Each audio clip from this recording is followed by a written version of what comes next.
저는 대한제국 13년에 대해서 간단히 좀 훑고 갈게요. 20분이라는 짧은 시간이기 때문에 길게 말씀드리기는 어렵지만 꼭 짚고 넘어가야 하는 역사라고 생각합니다. 여러분들께서는 고대, 중세, 근대까지 고구려 백제 신라 아니면은 단군, 임진왜란 이런 역사들을 참 많이 알고 계시는데요. 그에 빗대어서 대한제국의 역사는 일제시대하고 같이 맞물려서 많은 분들이 모르고 계세요. 그냥 광무왕제께서 그러니까 고종이 무능해서 나라가 망했다. 뭐 이렇게들 많이 알고 계시는데 여러분들께서는 오늘 그거에 대해서 제대로 알고 가셨으면 좋겠습니다. 여기 보면요.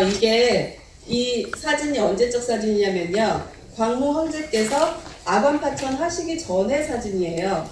그러니까 명성황후 시해 되시기 전의 사진인데 저 끝에 보면은 파란 그 점이 보이시죠? 거기가 지금 현재 광화문이거든요. 근데 이 당시에는 그 창덕궁 앞에 있는 이 길이 가장 넓은 길이었을 만큼 한성이 이렇게 근대화되지 않은 고대 도시의 모습을 갖고 있었습니다. 그런데 광무왕제께서 아관파천 시기에 한성 도시 개조 사업을 함으로써 이렇게 광화문 앞에 넓은 길이 생긴 거예요. 그리고 지금 보시면은 저기 전차 보이시죠? 근데 이 사람들은 고대 그대로의 모습을 갖고 있는데 이때는 고대와 이제 그 근대 문물이 함께 공존하는 이런 때가 있었죠. 그러면 이제 본격적으로 이야기를 시작할 텐데요. 1895년 10월 8일에 명성황후께서 일본에 의해 시해가 되셨습니다. 근데 일본에 의해서 명성황후께서 시해가 되신 이때에 왕과 왕세자는 경복궁에 유폐가 돼 있었어요. 근데 경복궁에 유폐가 돼 있는 이때에 얼마나 참담한 지경이었냐면 1895년 11월 15일에 단발령을 내리십니다. 우리나라는 유교 국가이기 때문에 단발령이라고 하는 것은 신체 발부 수지 부모 이 머리칼을 함부로 자를 수 없는 이때에 정병화와 유길준에 의해서 왕과 왕세자가 머리칼을 잘립니다. 이 뜻은 이 왕과 왕세자가 아무것도 할 수 없는 때였다는 것을 말해줄 수 있거든요. 근데 이때 계속 이렇게 계시지 않고 아관파천은 다 아시죠? 아관파천 전에 미관파천이 있었습니다. 이 미관파천은 아까 11월 18일 그때 이제 머리칼을 잘리신 이 왕께서 그 정동구락부라고 하면 이 정동에 있었던 외국의 영사관, 대사관들을 통칭해서 정동구락부라고 하는데 이때 외국의 그 외국 사신들, 뭐 선교사들 이런 그 정동구락부하고 우리 군이 실제로 고종을 탈출시키기 위해서 이 천여 명의 군사를 동원해서 이 미관파천을 실행을 하게 됩니다. 근데 당시에 김홍진 내각은 친일파 내각이었고 친일파들이 득세하고 있는 상황이었기 때문에 이 정동구락부와 이 군이 유폐된 고종을 탈취하려는 이거를 먼저 알고 준비를 하고 있었기 때문에 이 미관파천이 불발을 하게 됩니다. 그러면서 그 명성황후 시해범들이 그 히로시마 감옥에 수감이 돼 있었어요. 처음에 명성황후 시해를 하고 이거를 흥선대원군에게 뒤집어 씌우려고 했었던 건데 근데 당시에 러시아 교관이었던 사바진과 미국 다이에 의해서 이 목격자가 있었기 때문에 이 히로시마 감옥에 수감이 되었었던 이 사람들을 이 정동구락부는 이제 우리나라 사람들이 아니잖아요. 근데 해외에 있는 이 영사관 대사관들이 다 작당을 해서 국왕을 탈취하려고 했던 사건이다. 그러면서 자기네가 왕후를 살해한 거나 그 국왕을 탈취하려고 했던 거나 이거는 같은 거다 해가지고 히로시마 감옥에 수감되어 있던 이 죄인들을 모두 무죄 석방을 하게 됩니다. 그러면서 왕과 왕세자는 더 이제 깊이 유폐가 될 수밖에 없는 상황이었어요. 그런데 여기서 왕과 왕세자는 승부수를 두게 되는 겁니다. 그게 아관파천이에요. 왕이 그 당시에 그렇게 깊이 유폐되어 있는 상황에서 밀지를 내립니다. 누구에게 밀지를 내리냐면 의암 유인석하고 그 무과급제자인 은강 운강 이강년에게 밀지를 내려서 이 밀지로 인해서 모여든 사람들이 의병들이 구름같이 모여서 한 4천여 명에 이르게 됩니다. 이 사람들이 이 의병들이 모여서 결국에는 경복궁에 지금 진을 치고 있는 일본군을 몰아내라라는 밀지를 받고 움직이게 되는데 이제 황제께서 내탕금을 내어서 의병을 독려를 하시거든요. 그런데 처음에는 승리를 하고 있었어요. 이 충주성을 점령을 하고 이렇게 밀고 올라가고 하는데 당시에 봄비, 지금 3, 4월 되면 봄비가 많이 내리잖아요. 근데 이때 의병들이 쓰고 있는 총이 화승총이라서 비가 오면은 이게 격발이 안 됩니다. 그래서 이 충주성에서 패해서 나오게 되는데 이때가 2월 15일이거든요. 근데 왕께서는 2월 11일에 이제 아관파천을 몰래 이제 감행을 하시죠. 그 여자의 그 상궁의 옷을 입고 여인의 가마를 타고 몰래 나오셔서 미관파천이 불발을 했기 때문에 이제 아관파천을 미국 쪽으로 가지 않으시고 러시아 공사관으로 이제 몰래 이열을 하세요. 근데 몰래 이열을 하셨는데 우리가 알고 있기로 1년 동안 뭐 러시아 공사관에서 숨어 있었고 뭐 무서워서 벌벌 떨었다. 저는 이렇게 배웠거든요. 근데 그건 사실하고 다릅니다. 2월 11일에 이 이열을 하시자마자 처음 명령을 내리시는 게 모반의 주모자들을 못 베어오라. 이 명령으로 인해서 친일파 내각이었던 김홍집과 그 왕의 머리카락을 잘랐던 정병화가 그 백성들에 의해서 돌로 쳐 죽임을 당합니다. 그리고 그 왕께서는 곧바로 나는 이제부터 이곳에서 정무를 볼 것이니 짐을 보려거든 이제 이리로 오라 하면서 일본의 그 감시에서 벗어나서 이제 일본이 손을 댈 수 없는 러시아 공사관에서 일을 하십니다. 근데 아까 얘기했던 대로 의병들이 지금 계속 이제 충주에서부터 이겨서 경복궁으로 일본군을 몰아내기 위해서 올라왔어야 하는데 근데 그 의병들이 패했기 때문에 오지 못하잖아요. 그래서 이어하는 기간이 1년이나 길어진 것이지 일부러 러시아 공사관에 계속 머물려고 하셨던 건 아니라고 저는 생각하고 있거든요. 그래서 일본의 방해를 받지 않고 조선 근대화를 이룩하려는 이제 강한 왕의 의지가 있었기 때문에 보시면 1년 동안 굉장히 많은 일을 하세요. 근데 그 1년 동안에 하신 일이 이게 전체는 다 아니지만 그 전부터 해오던 일들을 거의 마무리를 지으십니다. 보면은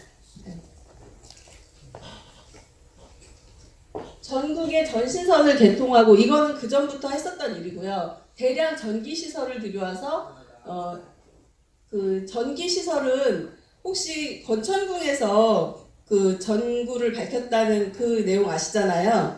그 전구를 밝힌 게 에디슨이 전구를 발명하고 8년 됐을 때인데 그 미국에서도 에디슨이 전구를 발명하고 곧장 뭐 전 세계로 전구가 이렇게 퍼져나갔던 건 아니고요.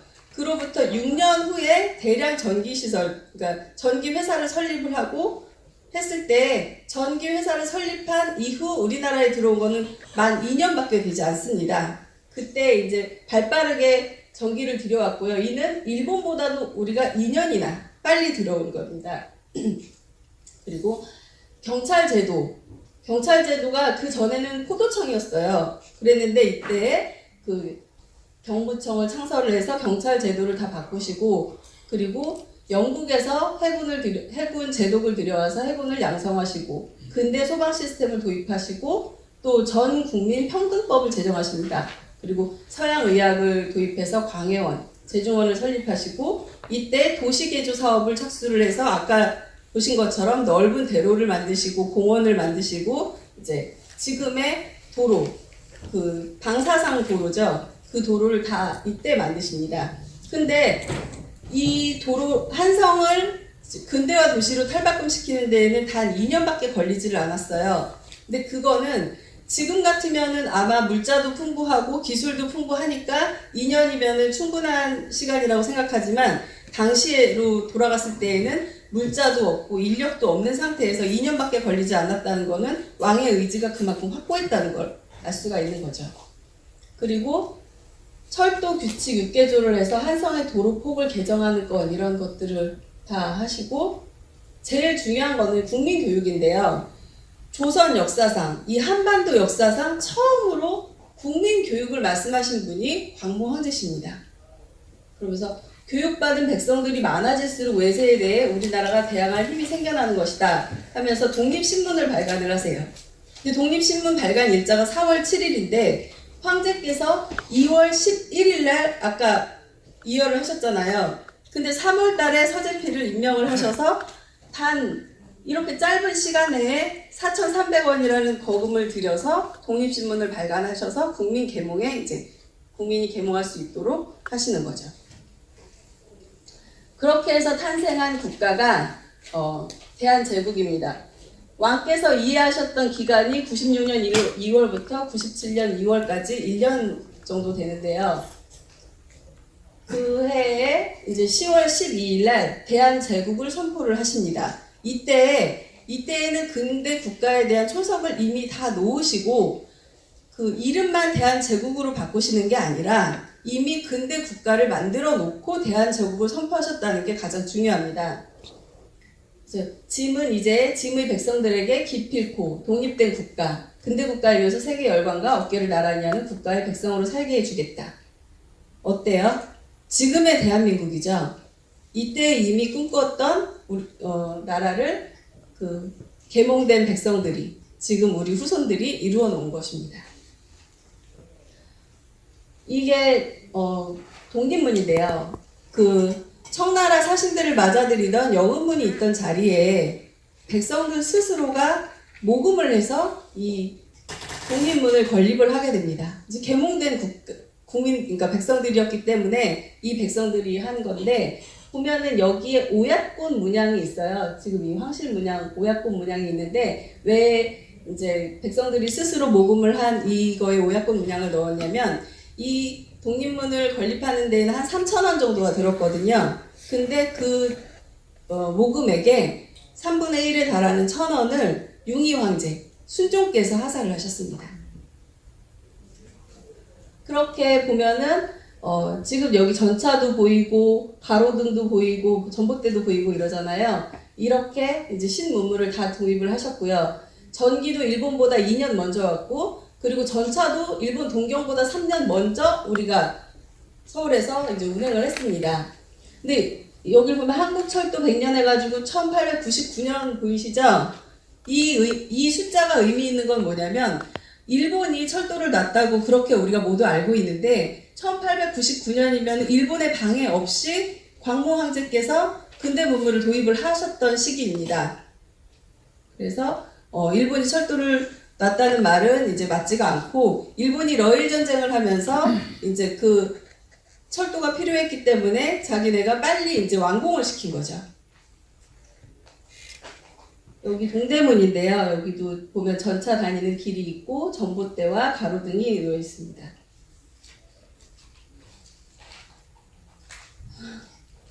그리고 러일 전쟁이 일어났기 때문에 우리가 이렇게 됐는데 그렇다고 이제 얘기를 할 수가 있는데 러일 전쟁은 이거야. 죄송합니다. 익숙지가 않아가지고.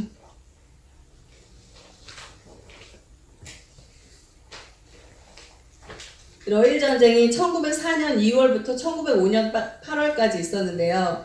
이때 일본은 영국에 영일 동맹을 체결을 하고 미국과 가스라 테프트 밀약을 맺으면서 한국을 이제 식민지화 하는데 그 외국의 도움을 받습니다. 그런데 그때 당시에 우리 황제께서는 1900년에 국제우편연맹에 가입을 했고요.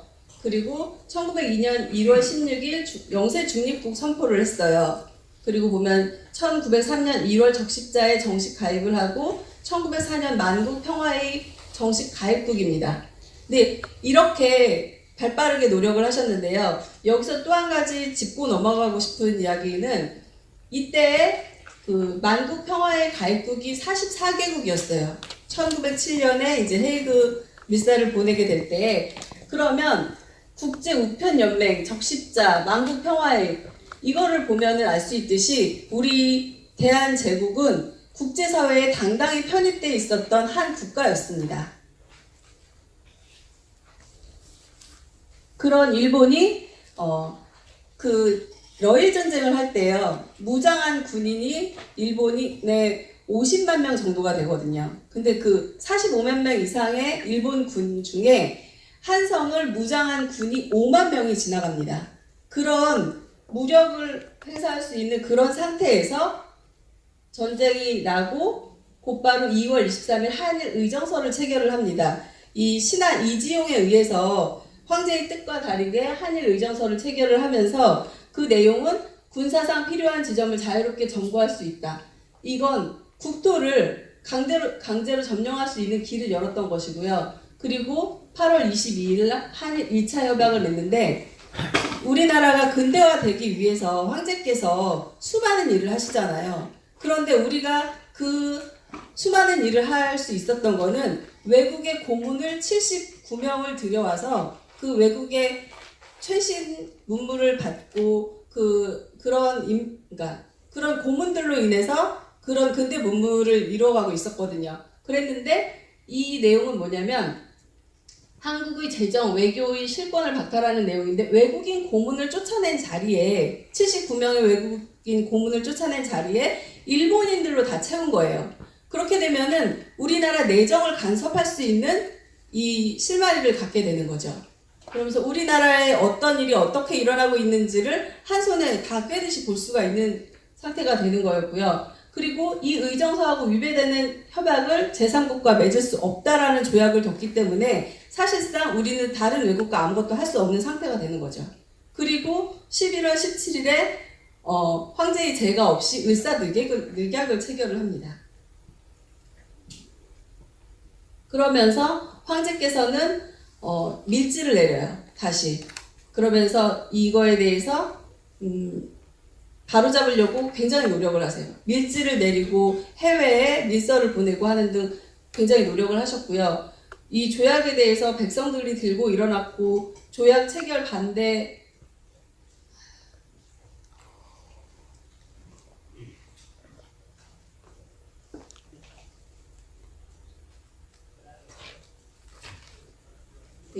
조약 체결 반대 상소를 올리던 민영환과 조병세 이런 분들이 자결을 계속 하십니다. 그러면서 백성들까지도 계속 자결을 하는데 한 3,000명 정도가 자결을 했습니다. 이때.